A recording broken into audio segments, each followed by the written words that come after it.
Each and every Egyptian need to contribute to transforming the spirit of Tahrir Square and the sacrifices of so many into a new Egypt. And that's why this event is so profoundly significant. This festival is about the arts serving as a medium to build bridges of friendship and sharing between Christians and Muslims, and with it, respect for diversity, for peaceful dialogue, and trust among individuals and communities.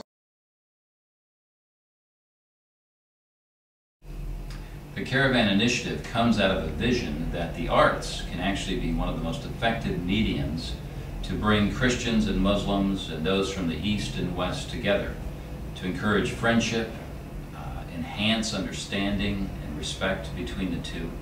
So in many ways, it's an intercultural and interfaith arts initiative. The heart of this interfaith and intercultural arts movement is the Caravan Festival of the Arts, which was founded 5 years ago.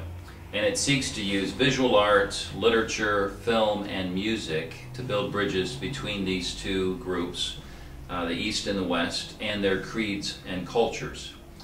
The primary emphasis, though, of the Caravan Festival of the Arts would be the visual art exhibition. Each year, this strategic and inter-religious arts initiative, the Caravan Festival of the Arts, has generated significant attention from the international media and art world. The annual week-long festival attracts thousands of visitors from around Egypt and the world. One of its unique aspects is that, to date at least, the festival has taken place at the historic St. John's Church in southern Cairo, in Maadi, which has actually been a center of Christian, Muslim, and East-West relations for over 80 years. In my work, my artwork, every time I speak about the peace, about we are everybody we can live together without any problem.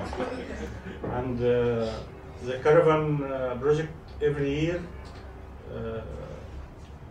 about this idea. The artists are both Muslim and Christian, West and East, so it covers a lot of different backgrounds, but one of the main things is that it stimulates people through art to converse about beliefs, symbolism, what's important to them. So I think Caravan brings to the fore it's the opportunity for them to gain an insight into other people's thinking. Caravan was that real alternative for us to join into a kind of artistic, community, spiritual, intercultural pool, where I found, and the longer it went on, the more we felt like we are in a community. The art itself it's a common language between all of us, and it's easy to translate what you want to mean and what you want to say and what you want to even reveal in a visual language to everybody. So the art itself, it's a language for everybody. It's about always about the message that you just embedded in the work itself. As Egypt seeks to find its way into the future, this 5th annual Caravan Festival of the Arts has the theme, In Peace and with Compassion. This year, over 40 premier Egyptian and Western artists have been invited to participate in what will really be a very unique public art initiative here in Cairo. Each of the artists are given 2 fiberglass donkeys that have been sculpted specifically for this exhibition. They're given a life-size donkey and one that's about 1/4 the size.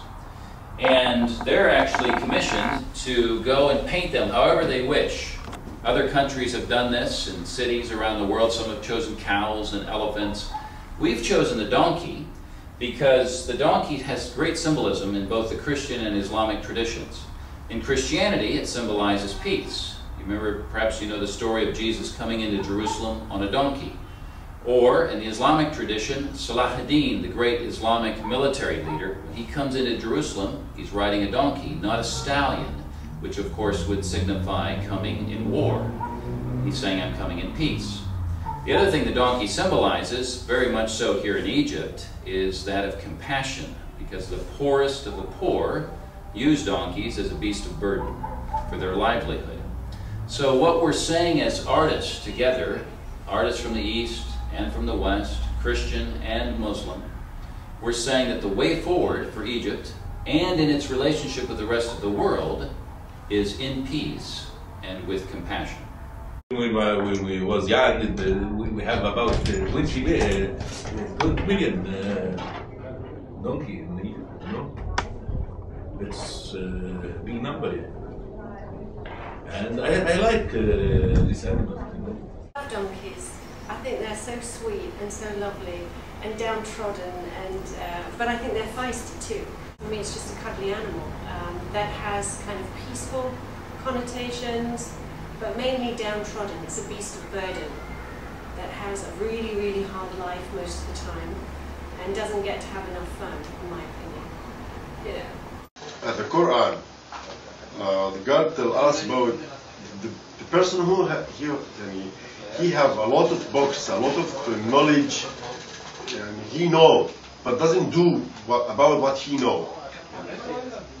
He have example for that, like the donkey. If he have a lot of over his body, a lot of his parts, a lot of books take it from the place to other place, but the donkey of course doesn't know what is in the box.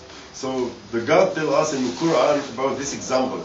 So the people select this word exactly to tell adjective about anybody stupid is you are a donkey, because maybe you have a mind, you have some knowledge, but you never do about what you know. So I guess from this reason people think that donkeys, but I believe not. I remember a particular scene, a donkey in Minya. It was close to the Virgin Mary's Jabal al-Tir monastery, and apparently it belonged to somebody that was working for the monastery, but their farm was down there. You know, a monastery is up on a hill. And so the donkey was going very diligently down the steps, you know, going back to the farm, and he knew exactly where he was going, and he didn't need somebody to guide him.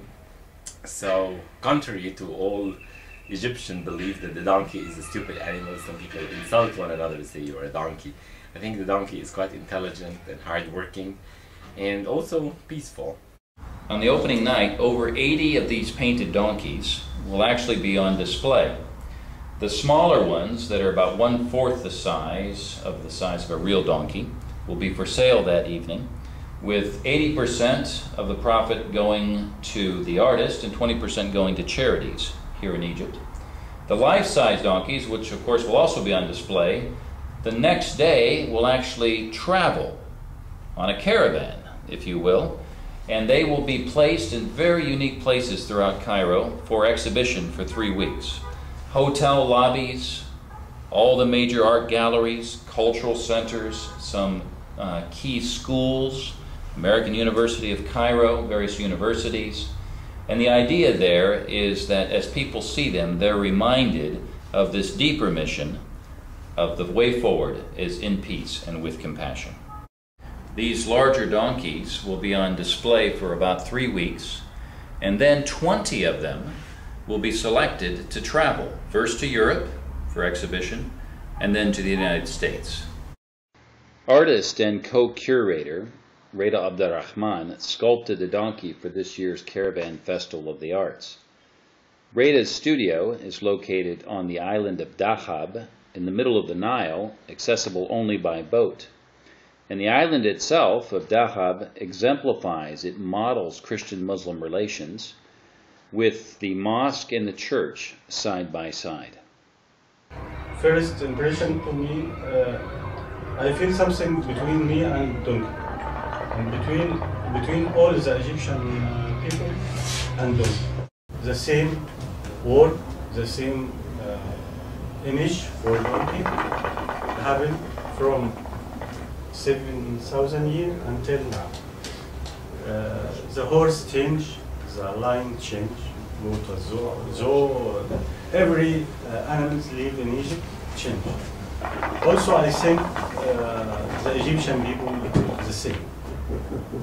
No change. very poor, very difficult life.